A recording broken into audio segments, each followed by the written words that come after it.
private controlled banks issue the public's money out of debt, right? What do you think about it? Does it make sense? Privately controlled banks. Why are they issuing the public's money? So it will eventually reach a point where it's not possible to issue any loans as this scheme continues in a trustworthy fashion. Because you can't issue an infinite amount of money on a finite planet without people losing trust in the system, once they walk around with wheelbarrows with money in it to buy milk, right? And Tulsi Gabbard, I hope you find this message, because I found out that the headquarters of the Deep State is right here in Stockholm, Arsenalsgatan 8C. All right? Många vill dra för stunden, men de vet egentligen att du kan inte fly från dig själv. Welcome everybody to Eldtalk in English today. Eldtalk.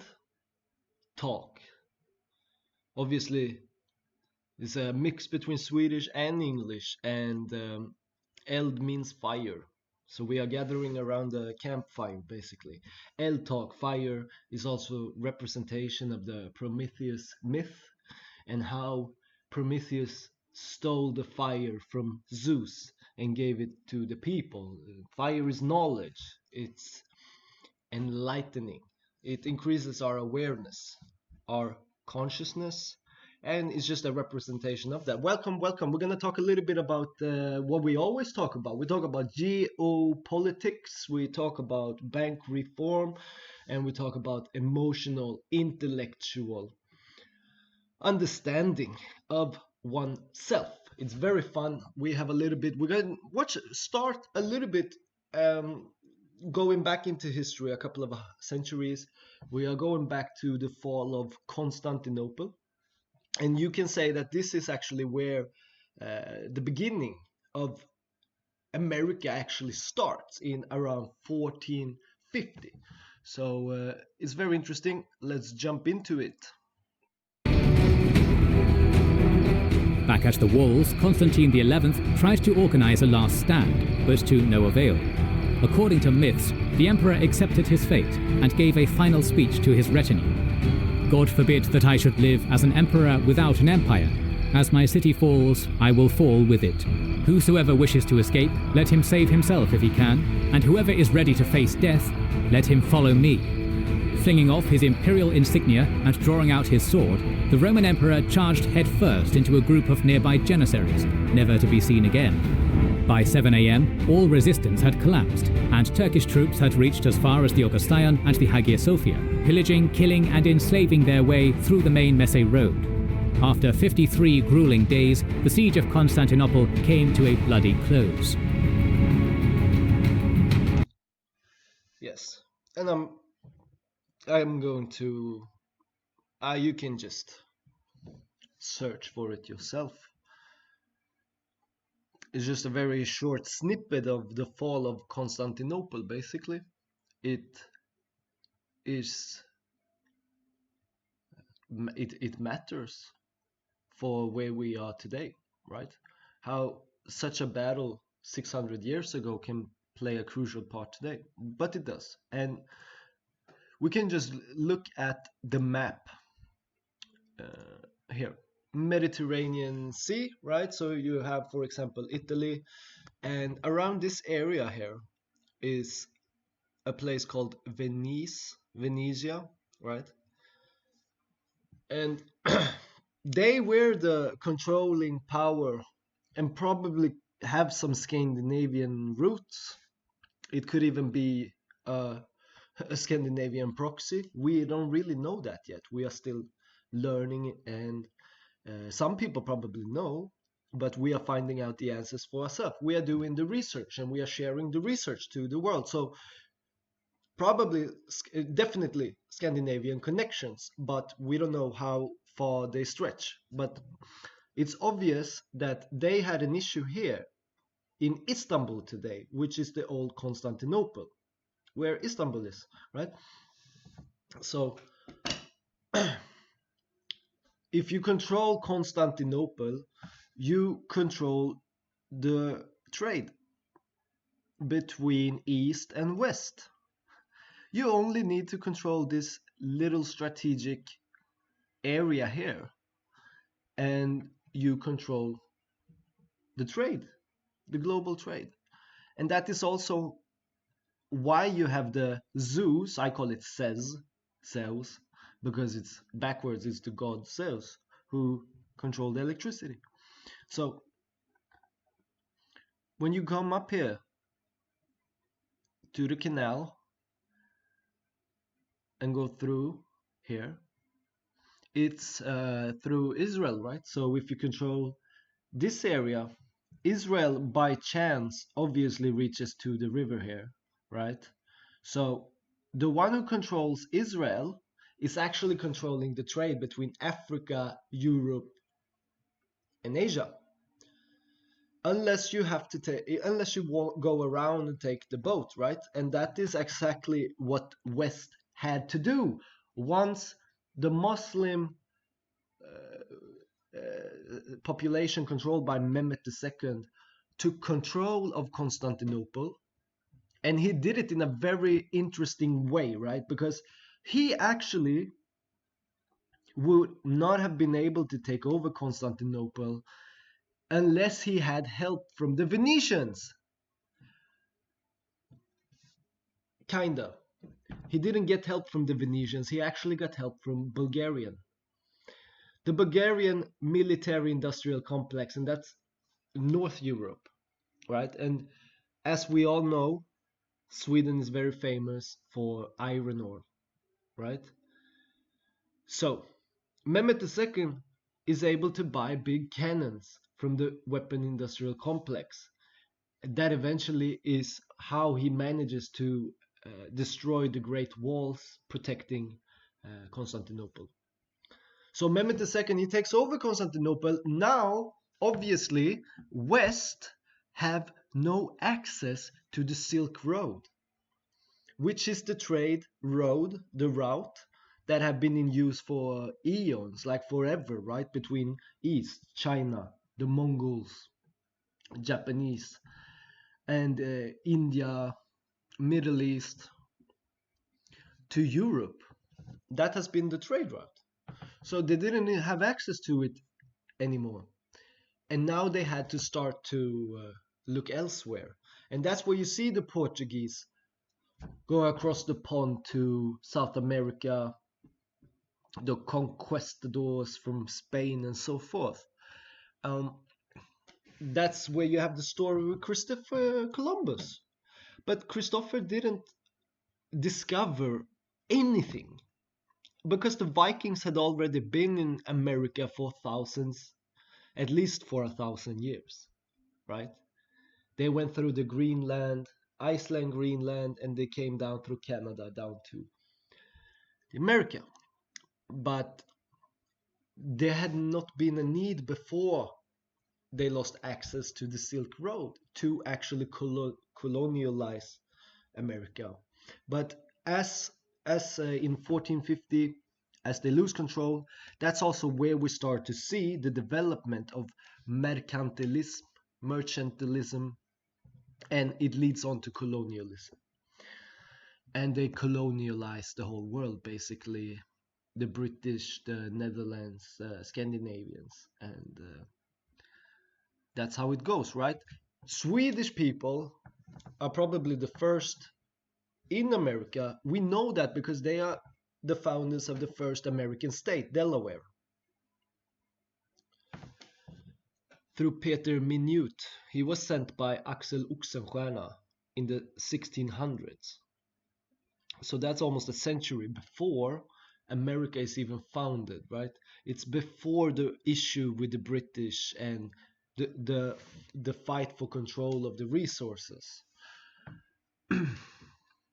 What's really interesting, before we leave Constantinople, just a little Easter egg, is that about, I'm not sure, like 200 years, 300 years before the fall of Constantinople, those Venetian I call them that because they are, right? That's how they are depicted in history, as those.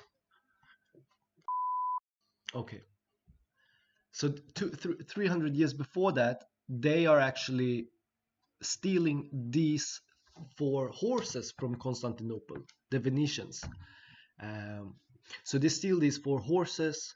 4 horses. Where did I ever hear about the 4 horsemen? I don't know. I can't seem to remember it. But okay, it's kind of a big deal because those are great bronze horses, and he takes them to Venice. They're there until Napoleon comes in 18 something, 1830, and takes those horses and moves them to France. It was really fun. We have a copy of those horses in Stockholm. Why would we ever have those 4 horses in Stockholm? Like, why?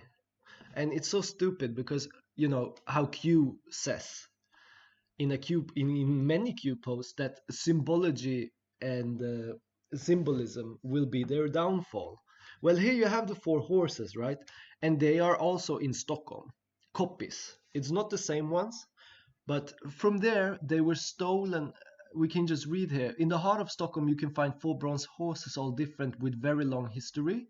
The originals were made in the Byzantine Empire, sometimes between 300 BC or 300 AD. So they are like 2,000 years old. They were taken from Constantinople as spoils of war by Venetians in the 13th century and once adorned St. Mark's Cathedral in Venice. These are in here in Blasieholms torg in Stockholm.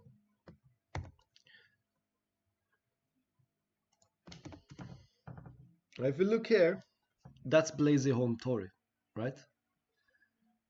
Blasieholm torg is exactly where Arsenalsgatan 8C, 8C. That's the address. Okay? Arsenalsgatan 8Z in Blasieholms torg, where the 4 horses from Constantinople stands.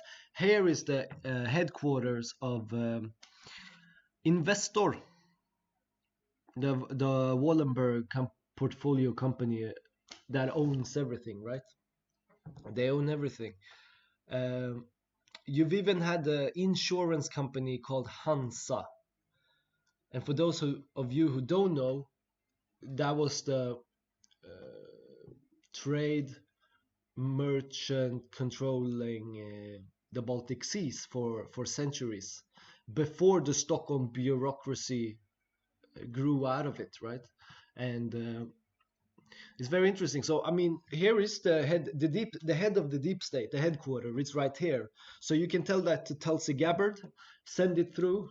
I hope my message reaches across the pond to the intelligent agencies on the other side. Ratcliffe, Patel, Kesh Patel, and Tulsi Gabbard. I hope you find this message because I found out that the headquarters of the deep state is right here in Stockholm, Arsenalsgatan 8C. All right, here they are. I mean, it's the Wallenberg family here in Sweden. Haven't really. I think I heard their name first time when I was 22 or something. You know, a guy was really impressed that he had spoken with their lawyer or something. I was like, I don't even know who they are. But these are the people. They have been hiding behind the scenes. Their motto is to not be seen, but to handle, like to act. Yeah, to act, but not be seen. So they are the hidden hand, right? And this structure that they are in charge of is like, well, they put their name on it 250 years ago, but the structure, I mean, it goes back to Axel Oxenstierna, to this man, to this gentleman here. He is like the founder of Stockholm bureaucracy that has been exported across the world, right?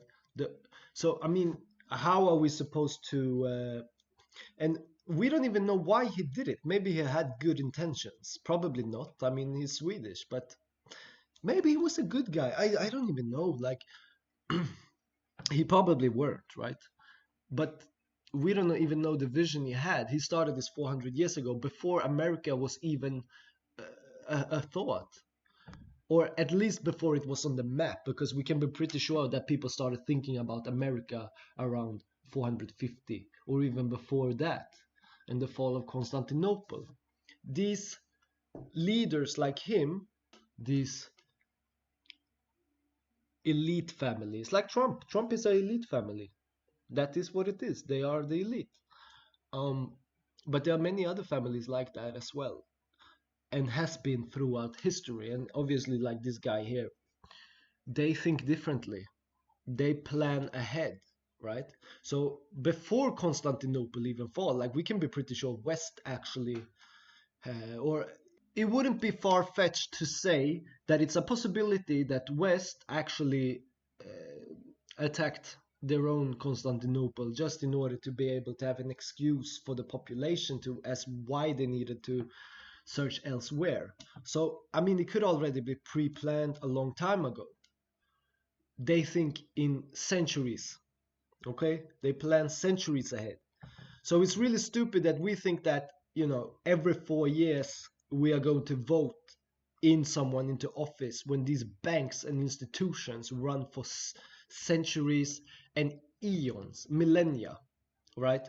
The Venetian state that we talk about here is they kept going for 1,100 years. I do really recommend Tragedy and Hope. You only probably need the 200 first pages. I haven't read the rest of it because the first 100 pages gives you a great insight into how civilizations grow, how they crumble. Before the plague came, we had a giant bank collapse in Europe, and that changed everything. That is also part of why we even have English-speaking people in America today. JD Vance, he knows this. I'm surprised if JD Vance is not aware of how America came to be. I'm very surprised if he is not well read and has a great understanding of banks and how they create the money, how money out of debt is enslaving us, basically. I'm pretty sure, he read the Lord of the Rings. And the Lord of the Rings is a great metaphor for Europe. The Middle Earth is Europe, right? And Tolkien, he knew a lot about Sweden. He knew a lot about Sweden. You know this tower here? You gotta go back to when Tolkien wrote The Lord of the Rings, because at that time in Sweden, there was a great tower, and it was all about surveillance. It was the global eye. It was the all-seeing eye, and it could see everything. And we have had that in Sweden, right? So that is a great metaphor for Mordor. The sun never shines here. We have a huge lack of vitamin D. Vitamin D insufficiency, and that's why we need to travel. We need sun, so Mordor is kind of like Sweden, and we did have the all-seeing eye. Like, this was all about surveillance. So you had people on each line making sure they're listening to every conversation in the city. They didn't raise their hand and say that, but of course they did. And we have satire. We all know that that's how it went down. So this tower here, before they eventually removed all the lines, but you can see this old picture here. At certain areas in Stockholm, there were so many lines it actually covered the sun. So depending on where you stood. So that's Mordor, right? And I mean, these people, they didn't even exist then. Like, these are babies, like nine. But you see what I'm saying in comparison to these 2,000 years of corruption, right? And we have had Kearsarge in the películas in Stockholm. Beautiful. It's amazing. So we are under occupation by the Americans. We have DCA agreement, which gives America 17 bases. You have access to Sweden. Welcome. And it's great to see that you guys are coming here. And hopefully you'll find a stroll around the old city. Maybe you even might find the oldest still operational bank. Sweden's Riksbank. It's called Riks. Riks means realm. So you can say that if you translate the name of the bank, it's called Sweden's Realms Bank. This is the oldest bank in the world still operational today. And it began its operations in 1668. And previously, Sweden was served by Stockholm's Banco, which was kind of like a pre-runner. So it's even older than that. They started this experiment in 1656. That's more than 100 years before America is even on the map, is even in creation. And they started with a huge, and you can say it's a conspiracy because these people were not dumb at this in time. They were not stupid. They were pretty smart. They started lending out like huge copper plates weighing like 20 kilo. And of course, eventually some people were kind of like scratching their heads and be like, I think it's not that feasible. We walk around with these huge copper plates. It just doesn't make sense, right? And that's when they started to give notes. You put those copper plates in the bank and you had a note, and they started exchanging the notes instead for those copper plates. And obviously, like, that's a conspiracy in itself, just to get people into social engineering. Like, these people are stupid. They knew about social engineering at that time as well, right? And then they realized, like, whoa, if we just issue notes like this, it's a pyramid scheme. We can just like lend money to the whole world. And 300 years later, you have the Federal Reserve.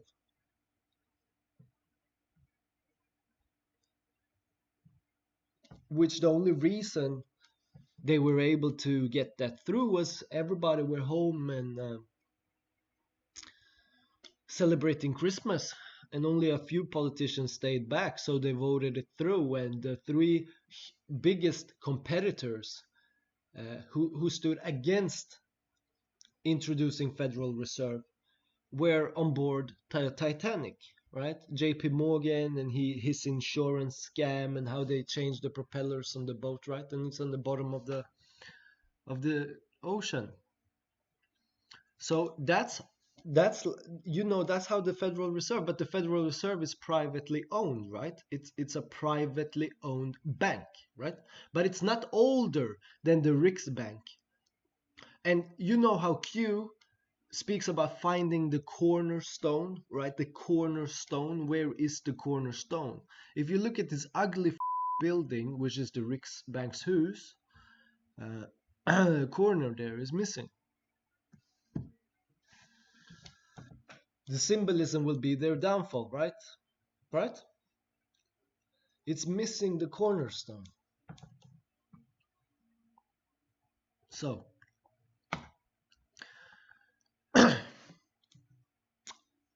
I'm not gonna bore you with monetary mechanics, but I think we actually do need to sit down and discuss this. It's kind of important. So private controlled banks issue the public's money out of debt. And I think it's important, like any American who hears this and doesn't think about anything, that doesn't question what I'm saying right now, should look themselves in the mirror, honestly, because we're not interested in turning the world into a giant shopping mall. That's not what we're going to do. Peace through strength is great, but it's not the point unless we aim. I'm saying aiming to reach a point where it's peace through wisdom. So private control banks issue the public's money out of debt, right? What do you think about it? Does it make sense? Privately controlled banks. Why are they issuing the public's money. And they do it out of debt. They press a button. You just walk there, they press a button, you get $1 million. Now you need to pay back $1 million plus interest. So we're gonna break it down. Like, just imagine it, okay? Imagine that there is only $100 in the economy in total, right? We start with an economy worth zero, nothing. So we start zero. We're like 20 people. We have an economy, but we have no money, zero. There is a bank over there. One of us is able to go and get a loan from this bank, and we manage to lend the first $100. And we create a little market. The only problem is that the bank who lends the money, they do it against an interest. And that means that the one who borrowed the $100 need to pay back plus the interest, which is now $10. So one borrows $100 and owns the bank $110, but there is only $100 in the economy. So if there's only 100 in the economy, but you own 110, where is the extra 10 going to come from? Right? I mean, we can all be lawyers. We can all read the law of war manual and be experts in it, but it's not going to help the fact that somebody owns somebody $10. Where are they going to come from? The only option is taking a new loan of $110 in order to pay that back. But now the bank needs $121 back and so forth. And this is exponential growth. Albert Einstein said that humans' worst predicament, whatever you humans' worst ability, he said, is to understand exponential growth.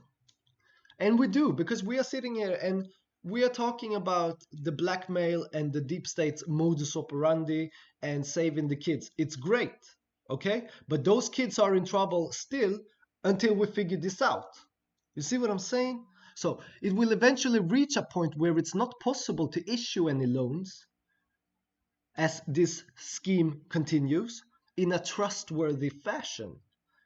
Because you can't issue an infinite amount of money on a finite planet without people losing trust in the system, you know, once they walk around with wheelbarrows, with money in it to buy milk, right? So how is it even possible that all that amount of money gets out into society? Like, who prints it? How is it possible that they went with those wheelbarrows in Germany during the Weimar Republic and the inflation? Like, who printed all that money? It's gonna reach a point where that money is worthless. It's gonna reach a point where the abstract amount of money printed on the paper is worth less than the paper itself. And that's when it goes down the toilet. That's when it goes down the drain. And you have pushed the system to this point. Production stagnates. We have a problem with production in Sweden. We need to care about the production we have in Sweden in order to survive this stagnation. The whole world has been sharing on America for 8 years as you have been able to increase your production, while we have been sitting back, allowing you to do so in order for West to actually survive this crumbling situation with the debt saturation. Debt saturation. J.D. Vance, he should know a lot about debt saturation. I would be very surprised if he didn't know about that. And I mean,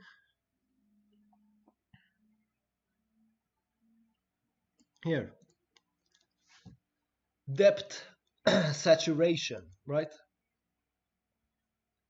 The phantom, the demon, the Sauron is coming back, right? We had a major bank fallacy. They collapsed in the 1350. Okay, it's like 700 years ago. 1/3 of the world's population died in Europe and even around the world, because it was even a global banking system at that time, even though the globe wasn't that developed. So think about this. J.D. Vance know this. J.D. Vance know. Here is a palantir, they're holding their hands, which means they can communicate with other people holding their hands on the palantir. And that is obviously metaphor for something. I'm sure J.D. Vance knows Elon Musk, he's gonna send the American flag to Mars, and only to find out that there's a Viking ship on Mars, because Sweden has been existing for a while. It's a pretty old country in comparison to many other countries. And if you remove the country, just like the culture up here in the north, it stretches thousands of years. It's not a new phenomenon here in Sweden, right? And that is great. That is great. My forefathers, many of them, I'm sure, they left Sweden because of the tax pressure and corruption here. It's very corrupt in Europe. We have big problems, and that's why my forefathers fled to across the pond to the Atlantic. They went to a place we today call America, and they helped build it up. Yeah, that's how it is. And many Swedes went there. So it's great to see that they are coming back. And here is the structure. I mean, you have investor AB. It's not like this is a big secret anymore. So they sat down basically with the military, and they probably figured out, okay, you guys are but if you help us to smoke this deep state structure out, if you help us expose it, we can make a deal, right? So that's probably the best way to go ahead, and I sincerely wish that, I hope that is what happened. It doesn't please me to see people being burned at the stakes, and that's why I make this sort of content, to help people think, because we do need to be more consciously conscious, not just conscious.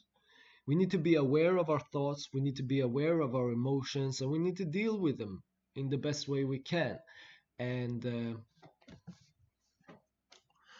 otherwise, I mean, why are we doing this? I'm not interested in repeating cycles. I'm not interested in new corruption growing forth, right? We have a chance to do right for once. We have a chance to learn and to actually spread the awareness to a great number of people. The military-industrial complex, they are salivating right now as the economy is imploding, and that's when the banksters sell weapons, go to war, restart the system. They play us every single time, and we are busy fighting each other. We are really stupid.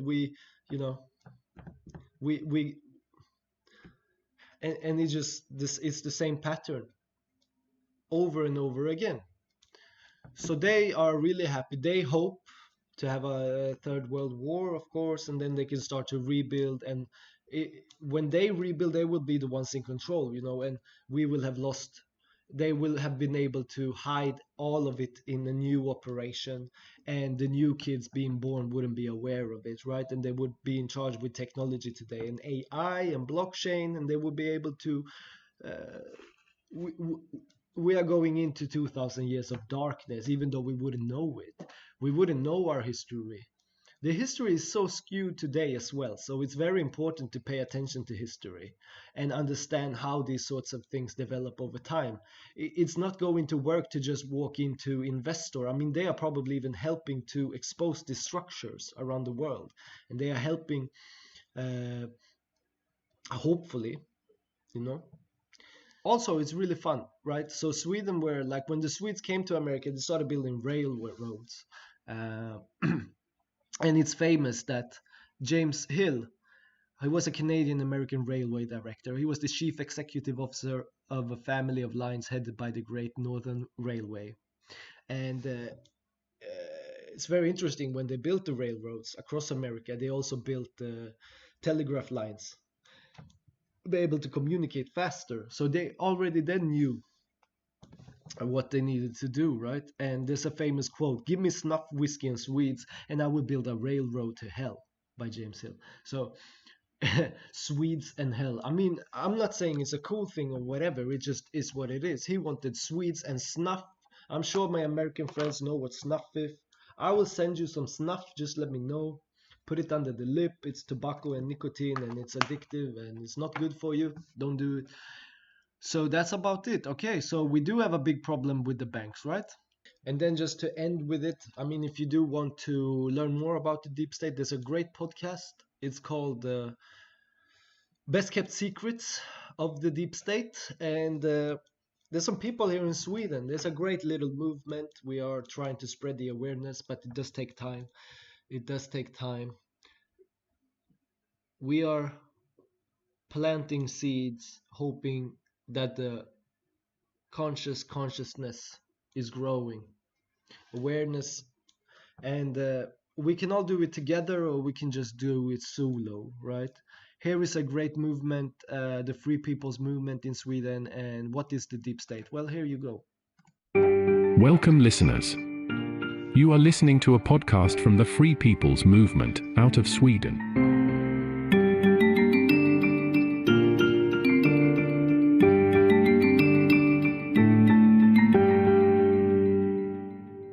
Episode 1. What is the deep state? And I don't see the need for a third world war. But that's what they're going to do. They will play it, and the banks are not going to stop. You know, it's either we stand up or they just continue doing their own thing. Right? All right. Thank you very much for listening in. Comment, like, subscribe. Let me know if we can do it better. What do you think? And yeah. All right. Take care.